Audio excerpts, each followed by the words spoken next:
So we're now on the rear left hand stack as if stood in front of the front of the property. So on this rear piece of stone we've got some cracking along here, so we're gonna have to see what that's like when we take it apart. That might need something putting in through the top, straight down, some resin and some bar if the bottom and the top section have come away. That's just going to need a bit further investigation.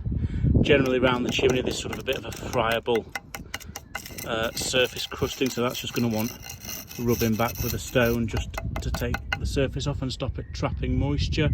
We've got quite a bit more of that around these areas underneath the string.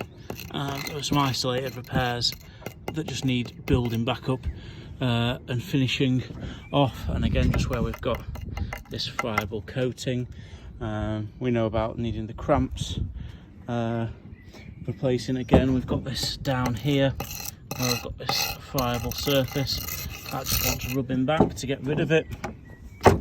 And then we move on to the left hand side, which is the worst section. So where we've got bits of stone that have just come away like that, I would stainless steel and resin that back into there so we don't lose the stone.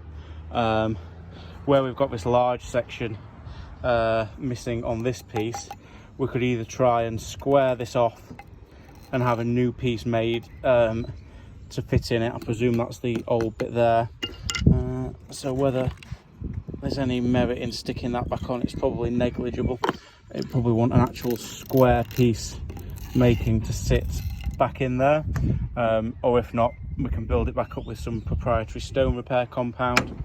Where we've got this bit on the final piece here, again that's just going to want all the ferrous metal taken back out of it.